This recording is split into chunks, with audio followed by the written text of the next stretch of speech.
ஒரு சாதாரண பொம்மை, ஒரு சாதாரண நவராத்திரி. ஆனால் அந்த இரவு அந்த வீட்டில் இருந்த அனைவரும் ஒரு விஷயத்தை உணர்ந்தார்கள். இது வெறும் பொம்மை இல்லை. பெரியவா நம் வீட்டிற்கு வந்திருக்கிறார். ஒரு குடும்பம், ஒரு பக்தி, ஒரு கனவு. அதன் பிறகு அவர்களது வாழ்க்கையே மாறிவிட்டது. கொலுவில் வைக்கப்பட்ட ஒரு சிறிய பெரியவா பொம்மை எப்படி ஒரு குடும்பத்தின் மனக்கவலையை போக்கியது? அந்த இரவில் என்ன நடந்தது? உண்மையிலேயே பெரியவா தரிசனம் கொடுத்தாரா? இன்று ஒரு பக்தர் பகிர்ந்த இந்த அரிய ஆன்மீக அனுபவத்தை நாம் கேட்கப் போகிறோம். இந்த வீடியோவை முழுவதுமாக பாருங்க. யாரும் ஸ்கிப் பண்ணிட்டு போயிடாதீங்க. இப்போ வாங்க வீடியோக்குள் போகலாம். அன்பான ஆன்மீக நண்பர்களே, மகான்களின் அருள் எப்போது எப்படி வெளிப்படும் என்பதை யாராலும் கணிக்க முடியாது. சில நேரங்களில் ஒரு வார்த்தையாக, சில நேரங்களில் ஒரு கனவாக, சில நேரங்களில் ஒரு படமாக, சில நேரங்களில் ஒரு பொம்மையாக கூட அவர்களது அருள் வெளிப்படலாம் என்று பக்தர்கள் நம்புகிறார்கள். இன்று நாம் கேட்கப் போகும் அந்த அனுபவமும் அப்படிப்பட்ட ஒன்றுதான். நவராத்திரிக்கான தயாரிப்பு.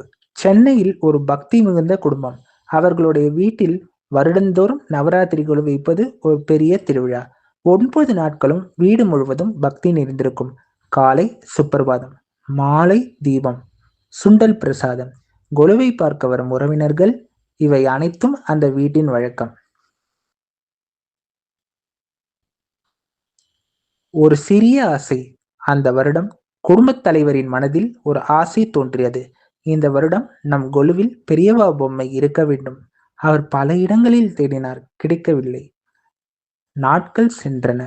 நவராத்திரிக்கு இன்னும் 2 நாட்களே இருந்தன. அவர் மனதில் நினைத்தார், பெரியவா நினைத்தால் கிடைக்கும். எதிர்பாராத சந்திப்பு. ஒரு சிறிய கடை. மூலையில் ஒரு பொம்மை. தண்டம் ஏந்திய மகா பெரிவா. முகத்தில் புன்னகை. அதை பார்த்தவுடன் அவருக்கு ஒரு விளக்கமறியாத சந்தோஷம். இதுதான் நான் தேடியது. அவர் பொம்மையை வாங்கி வீட்டிற்கு வந்தார்.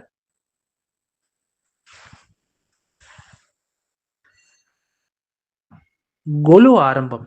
நவராத்திரி முதல் நாள் பொம்மைகள் அனைத்தும் வைக்கப்பட்டன. நடுத்தர படியில் பெரியவா பொம்மை அமர்த்தப்பட்டது. மாலை தீபம் ஏற்றப்பட்டது. அம்பாள் பாடல்கள் ஒலித்தன. அந்த வீட்டில் ஒரு அமைதி, ஒரு தெய்வீக உணர்வு.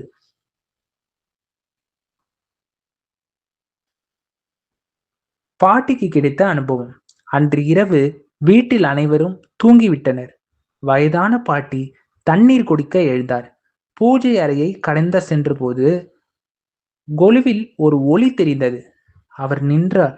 மீண்டும் பார்த்தார். பெரியவா பொம்மையின் முகம் உயிருடன் சிரிப்பது போல தோன்றியது. அவருக்கு உடல் முழுவதும் சிலிர்ப்பு, கண்களில் கண்ணீர். அவர் மனதிற்குள் சொன்னார், பெரியவா, நீங்கள்தானா? கனவில் கிடைத்த அருள். அதே இரவு குடும்பத் தலைவருக்கு ஒரு கனவு. அதில் மகா பெரிவா வந்தார். அமைதியாக அமர்ந்திருந்தார். பிறகு கூறினார், வீட்டில் தீபம் அணையக்கூடாது. அம்பாளின் நாமம் ஒலித்துக் கொண்டே இருக்கட்டும். அவ்வளவுதான். காலை எழுந்ததும் அவர் அதிர்ச்சி அடைந்தார். அதே அனுபவம். காலை பாட்டி தனது அனுபவத்தை கூறினார். அப்போது குடும்பத் தலைவர் தனது கனவை பகிர்ந்தார். இருவரும் ஒரே நேரத்தில் கிடைத்த அனுபவம். அனைவரும் கண் கலங்கினர். வாழ்க்கையில் ஏற்பட்ட மாற்றம். அந்த நாளுக்கு பிறகு அவர்கள் தினமும் தீபம் ஏற்ற ஆரம்பித்தனர். பெரியவாவின் படத்திற்கு முன் பிரார்த்தனை செய்தனர். வீட்டில் இருந்த மனக்கவலை குறைந்தது. ஒற்றுமை அதிகரித்தது. அமைதி ஏற்பட்டது. மகான்களின் அருள் எப்படி செயல்படுகிறது? மகான்கள் உடலால் நம்மிடையே இல்லாமல் இருக்கலாம். ஆனால் அவர்களது கருணை எப்போதும் இருக்கிறது. ஒரு படத்தின் மூலமாக, ஒரு நாமத்தின் மூலமாக, ஒரு கனவின் மூலமாக, ஒரு சிறிய பொம்மையின் மூலமாக கூட அவர்கள் நம்மை வழிநடத்தலாம் என்று பக்தர்கள் நம்புகிறார்கள். அன்பர்களே, இந்த அனுபவம் உண்மையில் ஒரு விஷயத்தை சொல்கிறது. பக்தி இருக்கும் இடத்தில் அருள் இருக்கிறது. நம்பிக்கை இருக்கும் இடத்தில் மகான்களின் கருணை இருக்கிறது. இந்த நவராத்திரியில் ஒரு தீபம் ஏற்றுங்கள். அம்பாளை நினையுங்கள், பெரியவாவை நினையுங்கள். அவர்களது அருள் உங்கள் இல்லத்திலும் என்றும் நிலைத்திருக்கும். ஜெய ஜெய சங்கர, ஹரஹர சங்கர, காஞ்சி சங்கர, காமகோடி சங்கர. மகா பெரிவா திருவடிகளே சரணம், பெரியவா சரணம். இந்த மாதிரி நம்ம சேனல்ல வீடியோஸ் பார்க்கணும்னா நம்ம சேனல்ல லைக் பண்ணுங்க, சப்ஸ்கிரைப் பண்ணுங்க, பெல் ஐக்கானை கிளிக் பண்ணுங்க. ராம் ராம் பெரிவா சரணம், ராம் ராம் பெரிவா சரணம், ராம் ராம் பெரிவா சரணம். எல்லோரும் நல்லா இருக்கணும். பெரியவாவின் ஆசீர்வாதம்.